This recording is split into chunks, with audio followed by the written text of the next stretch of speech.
그 우울감 속에서 내가 알고 있는 영웅들 중에 가장 고생을 많이 했던 영웅이 누가 있을까? 칭기스칸, 태무진. 이 사람 초원을 통일할 때까지 고생이 말이 아니었거든요. 제가 제 스스로 힐링을 받기 위해서 태무진 투더칸을 쓰게 됐는데 한국의 탄생이 몇만 부 팔리면 제 연재해 주실지 공약을 해주십시오.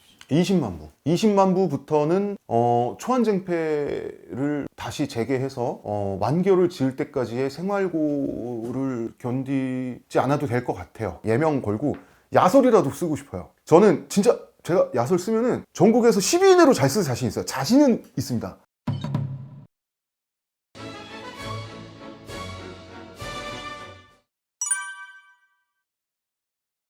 태무진 투더칸은 이제 제가 중국에서 지낼 때부터 얘기를 하면 중국에서 만화 시나리오를 썼어요. 근데 여러분이 알고 계시는 뭐 지금 웹툰 이런 게 아니라 흔히 양판소 만화라고 하는 그 무협 만화가 있어요. 막 찍어내듯이 나오는 만화에 시나리오를 굉장히 빨리 써내는 일이었어요. 그 일을 하면서 뭐 돈도 잘 벌고 굉장히 즐겁게 중국에서 살고 있었는데 어머니가 암 3기 판정을 받으셔가지고 수술 받아야 되고 간병을 받으셔야 되니까 이제 급하게 귀국을 했어요. 귀국을 했는데 어머니는 수술을 받으셨고 항암 치료를 받으셨고 완치 판정 받았다가 다시 재발하고 또 다시 재발하고 또 뭐 쓰러지고 응급실 가고 이런 상황이 반복되면서 중국에 다시 갈 수가 없었어요. 그래서 한국에 눌러 앉아야 되겠구나. 왜냐하면 아버지도 건강이 그때부터 별로 안 좋으셨거든요. 그리고 뭐 한 명은 어머니 이교대로 한 명은 아버지 저랑 동생이 이렇게 부모님을 돌봐야 했기 때문에 한국에서 직장을 잡았어요. 그 직장이 딴지일보였고 딴지일보 기자가 됐고 그래서 딴지일보 기자로서 제가 일하는 직장에서 그 매체에 썼던 연재했던 기사가 태무진 투더칸, 태무진이라고 하는 칭기스칸이 초원을 통일할 때까지의 이야기를 쓰게 됐던 거죠. 그때 그거를 썼던 이유는 갑자기 저는 중국에서 여유롭게 살다가 가난해졌고 하던 모든 일이 다 안 됐고 망쳐졌고 아버지 아프시고 어머니 아프시고 어떤 식이냐면 병원에 보면은 그 환자들 누워있는 침대에 있으면 그 침대 밑에서 도르르 달려가지고 바퀴 달려가지고 이렇게 넣었다 빼는 그 간이 그 간병인용 침대가 있어요. 전혀 뭐 쿠션도 없고 저는 덩치도 큰데 이제 거기서 자고 일어나서 출근을 하고 다시 퇴근해서 어머니를 간병하고 거기서 자러 다시 돌아오는 이런 상황이 계속 반복되면서 이제 그러면서 어머니 몸이라도 확실하게 괜찮아지시고 완치될 희망이 있으면 모를까 계속해서 재발하고 항암치료 또 받고 심신이 너무 피곤하고 힘들면서 굉장히 우울해졌어요. 그 우울감 속에서 내가 알고 있는 영웅들 중에 가장 고생을 많이 했던 영웅이 누가 있을까? 내 자신이 위로받고 싶어서 그래서 그 영웅들을 찾아보니까 머릿속에 서치를 해보니까 칭기스칸, 태무진. 이 사람 초원을 통일할 때까지 고생이 말이 아니었거든요. 제가 제 스스로 힐링을 받기 위해서 태무진 투더칸을 쓰게 됐는데 그게 뭐 딴지일보 역사상 조회수가 가장 높은 한 편당 수백만 조회수가 나오고 이랬으니까 그런 기록을 세우는 저의 지금까지는 대표작이 됐고 지금은 뭐 1000만 조회수, 1억 조회수 이런 게 있죠. 웹 콘텐츠가. 당시엔 그런 것도 없었고 그때까지는 딴지일보가 대표적인 인터넷 콘텐츠를 다루는 매체였고 한국 최초의 인터넷 언론사였고 그러다 보니까 그때는 뭐 진짜 어디 가서 처음 보는 사람들 사이에서 태무진 투더칸 작가다 그러면 그 중에 알아보는 사람이 한 명씩 있을 정도로 그런 시기가 있었어요. 그런데 뭐 그게 전혀 저는 월급을 받으면서 쓴 연재물이라 전혀 돈이 되진 않았고 나중에 책으로 출간이 됐을 때 뭐 전혀 거의 팔리지도 않았어요. 10,000부도 안 팔렸어요. 왜냐하면 볼 사람은 연재물로 다 봤기 때문에 책을 살 필요가 없는 거예요. 오히려 이제 그러면서 경제적으로는 하나도 도움이 되지 않았지만 그거를 쓰면서 제가 치유를 많이 스스로 받았고 제 스스로를 다잡고 위로하기 위해서 썼던 연재물이기 때문에 그 목표는 충실히 수행해 줬습니다. 그 연재물이 저에게.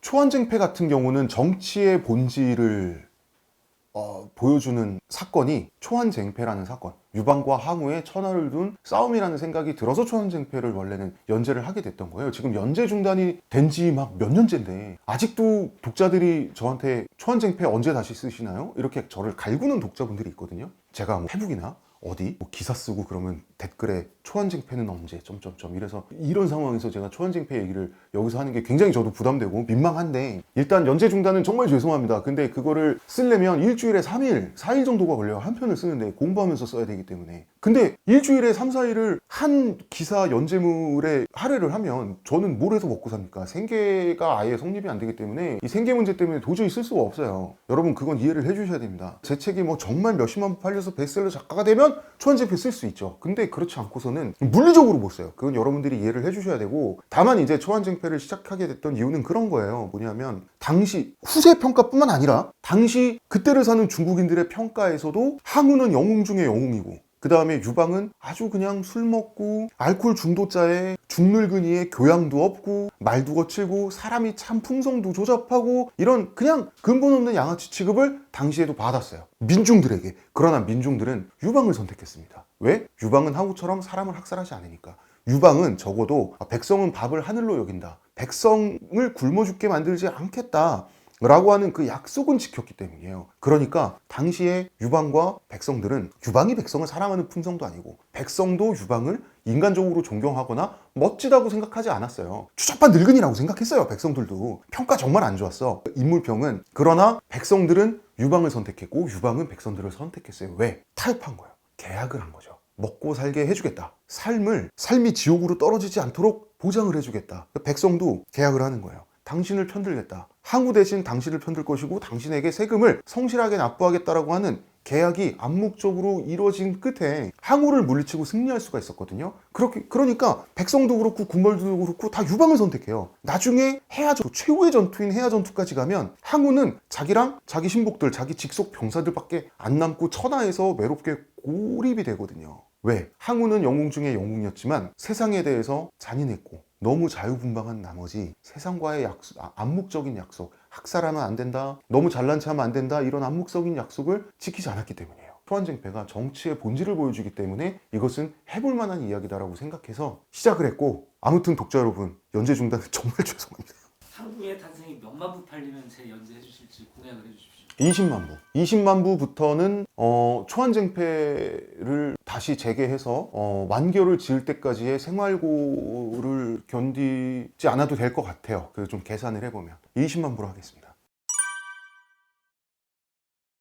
어머니가 이제 결국 돌아가셨어요. 제가 그렇게 4년 넘게 간병을, 정말 간병도 처절했지만 어머니도 마지막에 너무나 고통을 심하게 받다 돌아가셨어요. 저는 안락사가 맞지 않나? 현대의학이 이렇게까지 사람을 살리는 게 너무 잔인하지 않나라는 생각이 들 정도로 마지막 1년은 정말 이렇게까지 잔인할 수 있나 싶을 정도로 어머니가 이제 29kg로 돌아가셨는데, 그때까지 진짜 마지막 6개월 1년 동안 어머니가 겪었던 그 정신적, 육체적 고통이라고 하는 것은 정말 그 인간이 견딜 수 없는 거였어요. 그리고 결국 돌아가셨고, 돌아가시고 나서 2개월이 지나고 어머니가 돌아가신 이유가 가습기 살균제 때문이란 걸 알게 됐어요. 결국 범죄 피해로 결국 돌아가셨던 거고, 그 가습기 살균제를 제가 꼬박꼬박 갈아드렸어요. 내 손으로, 이 손으로. 그때 이제 국가에 대해서 엄청난 배신감을 갖게 됐어요. 이 세상에 대해서, 사회에 대해서, 나라에 대해서. 저희 아버지는 국가 상위 유공자시고 월남전에서 다치고 오신 분이고 고엽제를 맞고 오신 분이고 국가에 공이 있으신 분이에요. 민주화 투쟁도 하셨어요. 군대 갔다 오셨어요. 굉장히 특이하죠.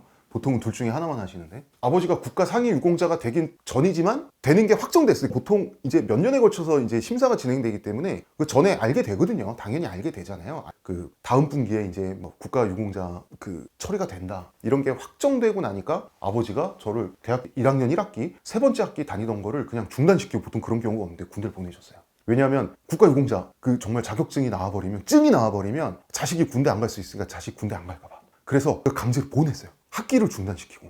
그리고 당연히 이제 군대 가자마자 가고 얼마 안 있어서 아버지는 국가 유공자가 되셨는데, 이제 그게 나오더라고요. 군대에서 군생활을 하고 있는데, 야 대선아, 너 지금 바로 제대할 수 있어. 아버지가 유공자가 되셨으니까. 그랬는데 이제 뭐 아버지가 가라고 해서 자원입대, 사실상 자원입대죠, 해서 온 군대인데, 그 아버지 성격상 제가 아빠 나 군대 나와도 된다고 해서 나왔어 그러면은 집안에서 거의 저는 쫓겨나거든요. 호적에서 파이기 때문에 군생활 병장 때까지 다 했고요. 동생도 이제 병장 제대 다 했고요.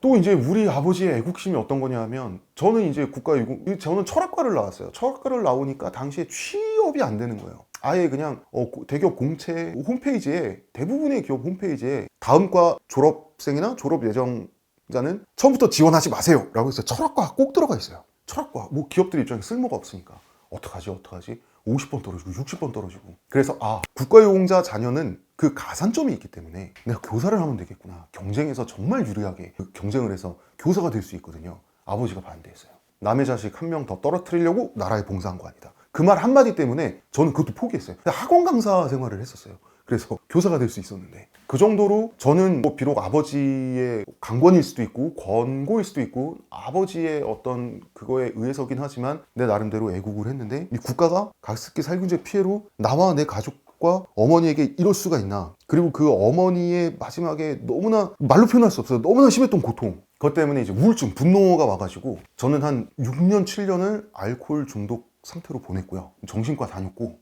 그때 제가 생각 없이 찍었던 사진이 하나 있습니다. 그 사진을 보고 제가 너무 충격을 받아가지고 페인이 있더라고요. 페인이 딱 있는 거예요. 그 사진 속에. 전데 페인이에요. 근데 그때부터 경각심을 가져가지고 알코올 중독 상태에서 정말 그 극복을 해야 된다 이거는 벗어나게 됐죠. 그렇다고 완전히 벗어난 건 아니에요. 저는 알코올 중독 상태에서 벗어났는데 알코올 의존증 상태예요. 술을 완전히 끊고 저는 그렇게 강인한 사람은 아니에요. 전 제 자신의 약함을 받아들일 수도 사람이 있다고 보거든요. 알코올 의존증 상태에서 나름대로 관리를 하고 또 한심하게 중독 상태로 넘어갔다가 다시 돌아와서 관리를 하고 좀 이렇게 조절을 하면서 살고 있어요. 그래서 그 7년 동안 작가가 7년 동안 책을 안 내고 작품 활동을 안 하면 커리어가 끊겨요. 근데 커리어가 끊겼죠. 커리어가 끊겼다가 이렇게 살아서는 안 된다 싶어서 그 연재됐던 기사들을 묶어서 태무진 투덕한을 단행본으로 내면서 다시 작가 생활을 시작한 거예요. 그래서 저는 지금 나이는 40대지만 사실은 그 모든 커리어나 중간에 그 경력 단절? 이라고 표현할 수 있을까요? 그 기간을 계산을 하면 사실은 30대 초반의 작가나 마찬가지예요. 그런 상황이고 그래서 이 분노, 이 우울감, 이 좌절감 그 국가에 대한 불신에서 어떻게든 벗어나지 않으면 정상적으로 내가 살 수 없겠다는 생각이 들었어요. 피해의식은 사람을 망쳐요. 그 피해의식이 정당한 피해의식이라도 망상에 의한 피해의식과 피해의식이란 점은 똑같아요. 피해의식이 인간에게 미치는 악영향은 똑같아요. 그 사실을 깨닫고 나서 내가 이런 상태에서 벗어나야겠다는 결심이 들었고 어떻게 벗어날까? 정신과도 다녀보고 다 했지만 제 오래된 전공 철학이잖아요. 내가 옛날에 공부했던 철학자들의 말을 다시 복습해보자 라고 하면서 그 철학 책을 쓰면서 어떻게 휘둘리지 않는 개인이 되는가, 내가 휘둘리고 있었으니까 어떻게 휘둘리지 않는 개인이 되는가라는 책을 쓰면서 제가 썼던 6명의 철학자들의 삶과 사상을 통해서 내 자신을 고치면서 치유하면서 책을 내보자라고 해서 이제 그 책을 내게 됐고요. 그 책을 내면서 6명의 철학자들 중에 하나가 스피노자인데 바리흐 스피노자를 제가 가장 존경하고 좋아하기 때문에 바리흐 스피노자의 삶과 사상만 모아서 철학 에세이를 또 썼어요. 따로. 그거는 1m 개인의 간격이라는 책입니다. 책을 쓰면서 느낀 거는 철학에 대해서 한마디 하자면 철학은 인간이 행복하게 살게 만들어주는 데는 별다른 도움이 되지 않아요. 그런데 사람이 비극을 맞을 때, 불행하게 될 때 그 불행을 줄이는 데는 커다란 도움이 되는 게 철학입니다. 철학은 플러스 상태에 도움이 되지 않아요. 철학은 마이너스를 막는 데는 굉장한 힘을 갖고 있습니다.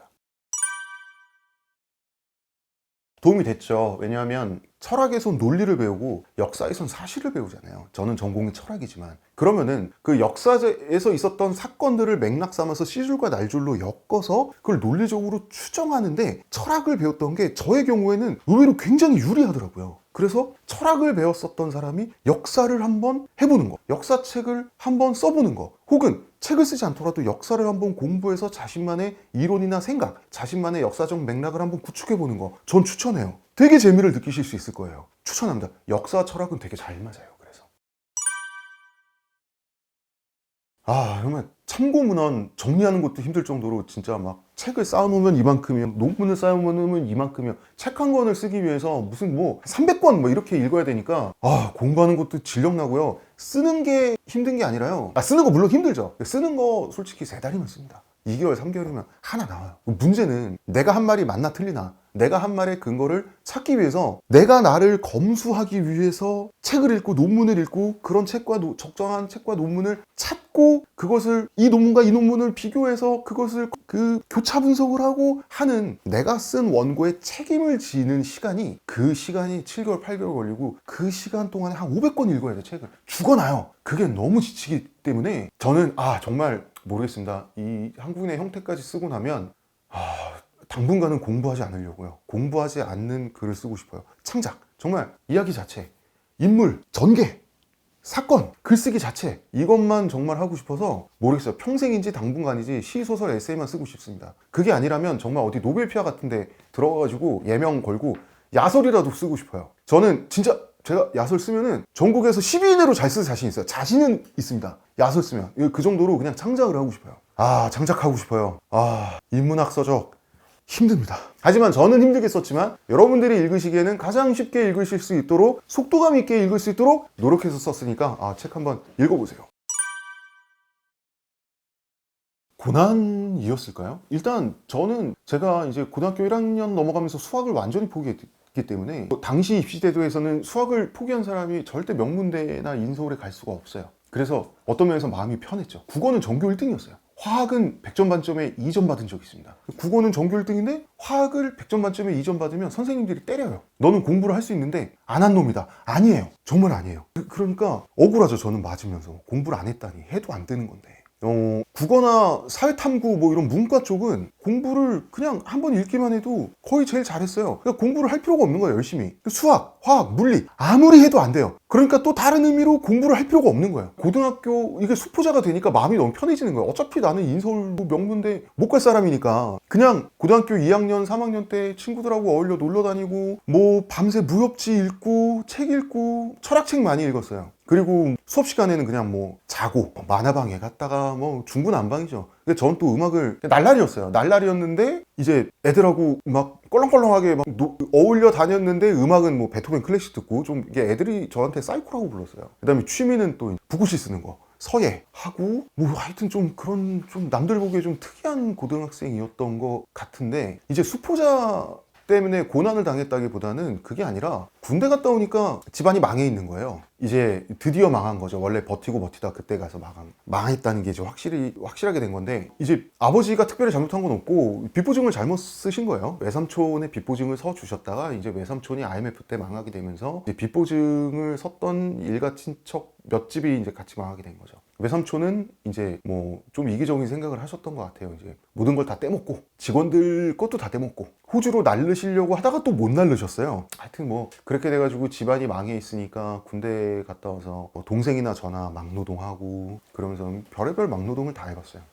군생활이 제일 힘들 줄 알았는데 아니에요. 어쨌든 아무리 군생활은 월급을 적게 줘도 당시에 저는 짜장면 4그릇 값을 월급으로 받았거든요. 9,000원 뭐 이렇게 군 월급을 받았는데 아무리 그래도 군대는 공짜로 먹이고 재워주는 데잖아요. 막노동파는 일당을 주는 데잖아요. 그 힘듦의 차이라는 건 비교할 수조차 없어요. 정말 힘들어요. 그러면서 이제 일을 하면서 집안이 망했구나. 그때 이제 확실히 깨달았죠. 나는 앞으로 뭐 대학원에 진학하거나 유학을 가서 교수가 되거나 연구자가 되는 거는 불가능하게 됐구나라는 걸 받아들이게 되는 거죠. 받아들이는 과정은 심적으로 매우 아파요. 원래는 철학자가 되고 싶었죠. 심적으로 매우 아프고 매우 박탈감이 느껴지고 매우 외롭고 매우 서러워요. 그렇지만 운명이라고 하는 것은 그 어떤 운명이 됐든 나한테 왔을 때 어떤 시점에서는 받아들여야 되는 겁니다. 그것을 제가 받아들였을 때 그때 알았죠. 받아들이고 나서 나는 전문 연구자가 되지 못하는 대신 어쩜 독립적으로 프리랜서로 이 일 저 일 하면서 글을 쓰는 사람, 나는 작가가 되겠구나 라는 생각을 하게 됐었죠. 저는 이제 말이 많은 녀석이기 때문에 작가가 안 됐다면 말을 더 많이 하게 됐겠죠. 말이 더 총산유수가 됐겠죠. 지금보다. 지금은 그나마 글을 쓰면서 이제 말하는 어떤 그 욕구가 해소되는데 작가가 안 돼서 글마저 안 쓴다 그러면 얼마나 더 말이 많은 사람이 됐고 말솜씨가 얼마나 더 이렇게 사기꾼처럼 됐겠어요? 사기꾼이 됐겠죠. 작가가 안 됐으면 말하는 것만 좋아해가지고 뭘 하겠습니까? 사기나 치고 다녔겠지. 지금 영상을 보시는 분들이 보기에는 탈모 아닌데? 이렇게 생각을 하실 것 같지만 요거는 탈모가 맞습니다. 왜냐면 흑채를 뿌렸거든요. 흑채를 거의 저는 흑채를 뿌릴 때 그냥 이렇게 톡톡톡톡 이렇게 몇 번 뿌리지 않습니다. 거의 이제 내 팔이 가전제품이라고 생각하고 이렇게 뿌려야지 이 정도가 되는 거예요. 흑채의 힘이다. 거의 지금 이 머리는 탄광 수준이다. 이렇게 아시면 될 것 같고요. 탈모가 진짜 당사자는 되게 괴롭거든요.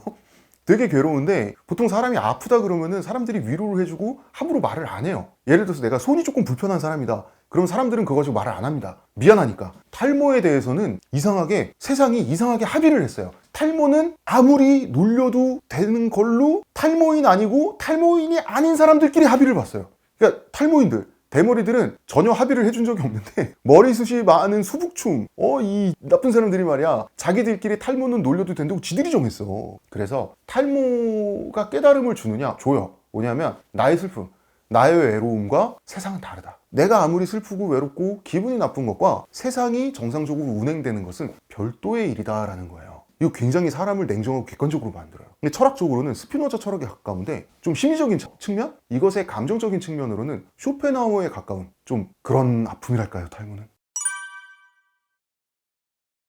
저는 제 자신을 논문이나 전문적인 디테일한 사실관계에 대한 연구 대신 그런 연구들을, 남의 연구들을 잘 맥락을 조합하고 제 나름대로 이해해서 그것을 일반 대중에게 이야기로 소개하는 그런 책을 쓰는 사람이라고 생각합니다. 역할이 다른 거죠. 전문 연구자들은 전쟁으로 치면 전투 현장에 있는 지휘관 같은 사람들이에요. 정말 전선에서 어떤 그 주장하고 토론하고 근거를 대고 논문을 내고 하는 것은 정말 그 어떤 무지라고 하는 적과, 의심이라고 하는 적과 싸우는 전문 전투 요원인 거죠. 저는 군의관이랄까요? 왜 군의관이란 말씀을 드리냐면, 옛날에 유럽에서 10년 전쟁하고 나폴레옹 전쟁하고 이랬을 때, 스페인 왕위 계승 전쟁하고 이랬을 때 전투를 종합적으로, 이 전투가 어떻게 전개돼서 종합적으로 어떤 국면이 일어났고, 이러한 과정을 통해서 뭐 프랑스군이 이기게 됐다 혹은 오스트리아군이 이기게 됐다, 요거를 최초로 정리하는 사람이 군의관이에요. 왜 그러냐면 전투 각 현장에 있는 사람들은 지금 우리 편이 이기고 있는지 지고 있는지 몰라요. 총소리 들리지, 대포소리 들리지, 옛날에 그 적색 화약, 그 조총,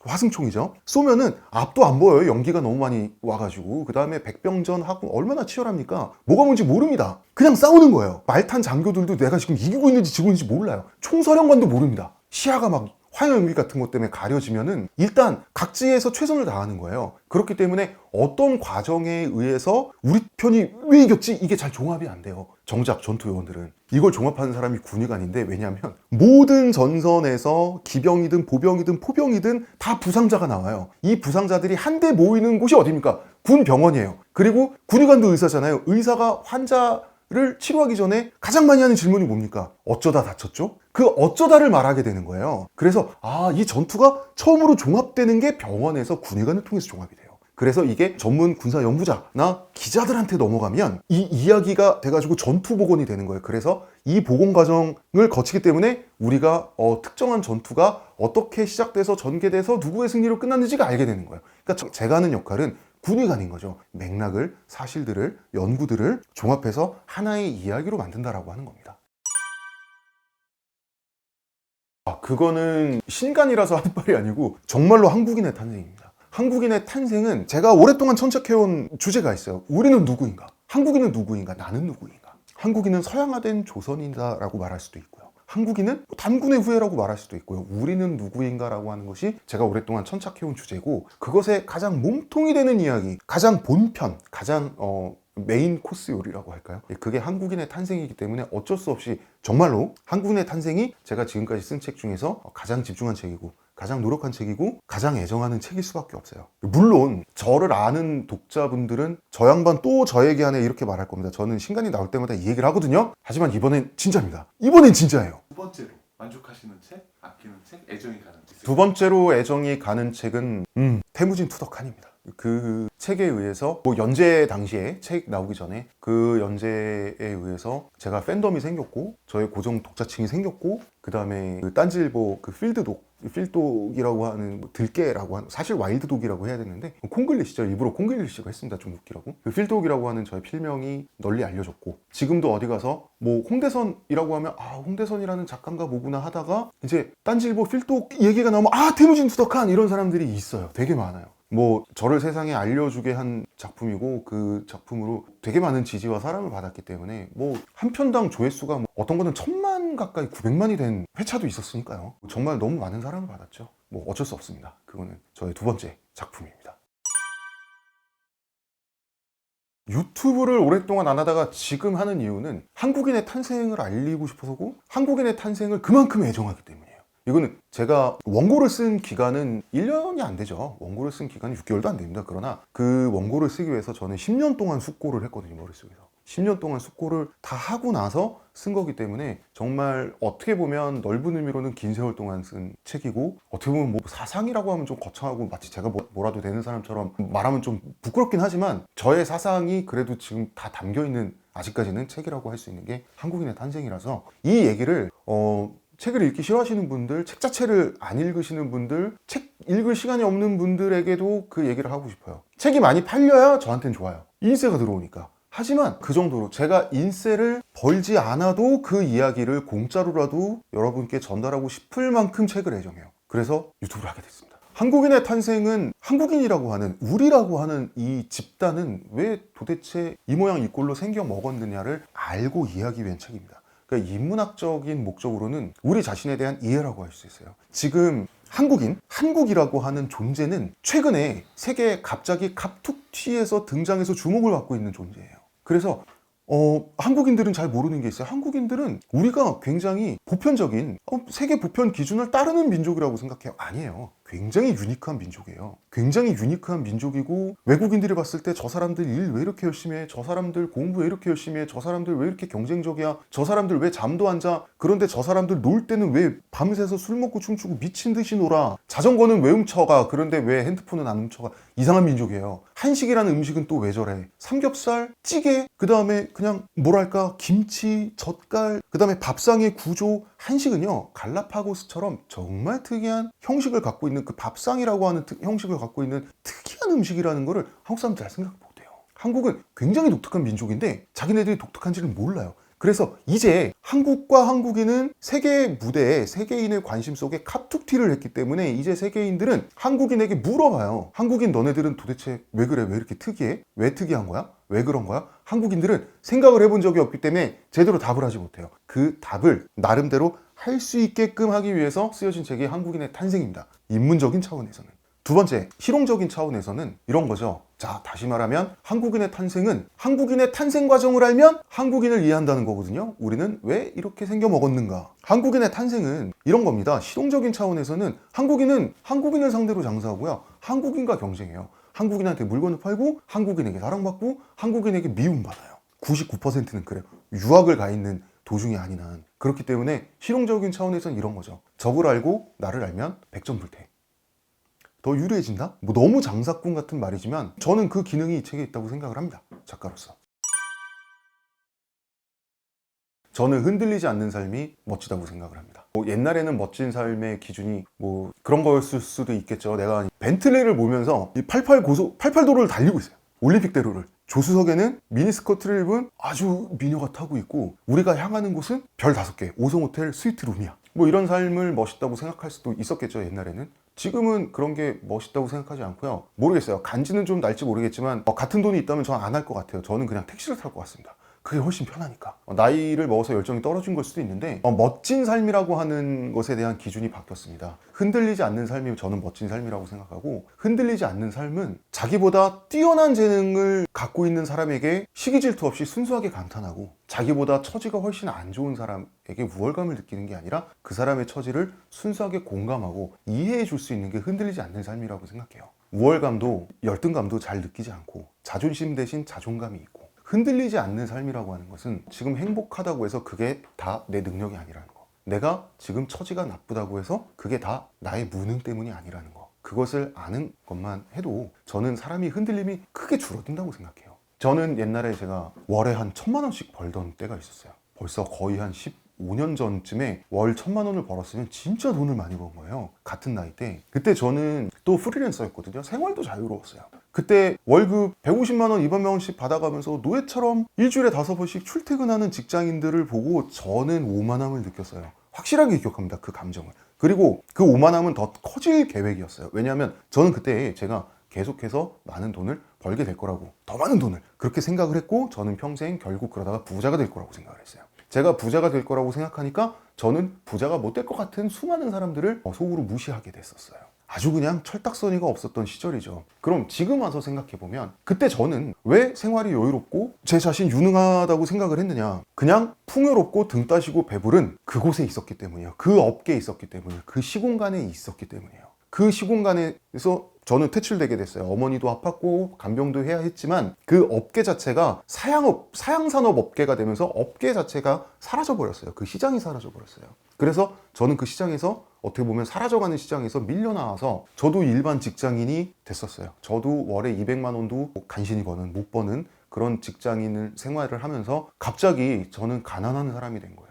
그러면은 제가 갑자기 가난하고 비참하고 힘든 사람이 됐다고 해서 제 IQ가 떨어졌나요? 제 글솜씨가 떨어졌나요? 제가 키가 작아졌나요? 제가 얼굴이 못생겨졌나? 아니 저는 저 그대로인데 단지 제가 춥고 배고픈 시공간에 놓여지게 됐었을 뿐인 거예요. 그래서 이것은 내가 등 따지고 배부른 게 내 덕이 아니고 내가 춥고 배고픈 게 내 탓이 아니라는 걸 아는 것만 해도 흔들리지 않게 돼요. 흔들리지 않는 사람이 되는 것엔 장점이 있어요. 흔들리지 않는 사람이 되면 남에게 우월감도 쉽게 느끼지 않고 남에게 열등감도 쉽게 느끼지 않고 남에게 화도 덜 나게 되고요. 남을 좀 더 이해하게 되면 내 마음이 편해져요. 그래서 돈이 생기진 않습니다. 그래서 내 지위가 올라가진 않아요. 내가 조금이라도 덜 불행한 사람이 되고 조금이라도 더 행복한 사람이 되기 때문에 결과적으로 그것 때문에 내가 좀 더 좋은 사람이 돼요. 유튜브를 통해서 한국과 외국의 비교도 할 수 있고요. 한국인의 얘기를 하게 될 것 같아요. 한국인의 특수성 그리고 한국인의 보편성도 이야기할 수 있게 되겠죠. 결국 제가 오랫동안 천착했던 문제 나는 누구인가 우리는 누구인가에 대한 문제라기보단 이슈를 계속해서 다루게 될 것 같아요. 쇼츠도 많이 하게 될 것 같고 여러분에게 많은 정보를 드리고 싶어요. 인문학적인 정보를 재밌게. 저는 글을 쓸 때도 말을 할 때도 가장 쉽고 재밌게 전달하는 게 목표예요. 저는 대중 인문 작가가 되기로 결심했던 사람이니까. 그래서 앞으로 여러분 자주 봅시다.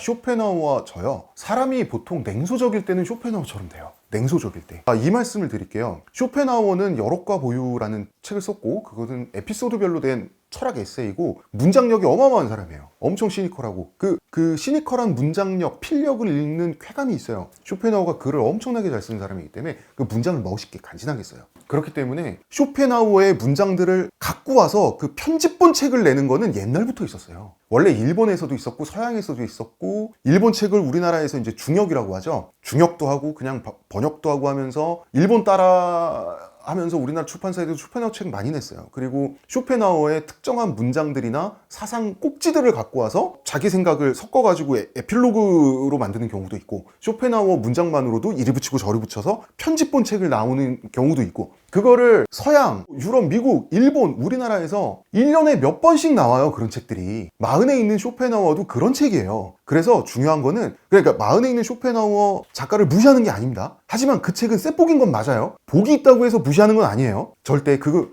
운이 좋다와 글을 잘 쓰고 못 썼다는 다른 거기 때문에 그러면은 우리가 주목해야 될 거는 쇼펜하우어 컴필레이션 북은 옛부터 지금까지 1년에 몇 권씩 계속 나와요. 일본 한국에서. 근데 왜 올해 성공했느냐? 올해 그거는 타이밍이 맞았기 때문에. 무슨 타이밍이 맞았냐? 사람들의 시대정신, 시대적인 욕구를 마침 건드렸기 때문에 뜨는 거예요. 그보다 더 좋은 책들도 그 분을 무시하는 게 아니라 저분을 무시하는 게 아니라 그보다 훨씬 더 좋은 쇼펜하우어 책들도 예전에 많이 나왔을 거예요. 안 그랬을 리가 없어요. 책이 워낙 많이 나왔기 때문에. 그 책들은 안 뜨고 이 책은 뜬 거예요. 그거는 2023년에 뜬 책이니까 이제 세계가 평화로운 세상, 질서 잡힌 세상, 미국이 태평양과 대서양의 안전을 보장하고 인류가 점점 더 평화롭고 안정된 세계로 나아가는 인류의 미래, 그런 지구의 미래를 모든 사람들이 80년대부터 생각하고 있다가 이제 앞으로 세상은 전쟁이 계속 벌어질 거고 고립주로 나갈 거고 미움이 타협보다 더 많은 그런 세상으로 나아가겠구나. 역병, 질병, 그 다음에 전쟁. 앞으로 세상은 더 갈등하고 미워하고 전쟁이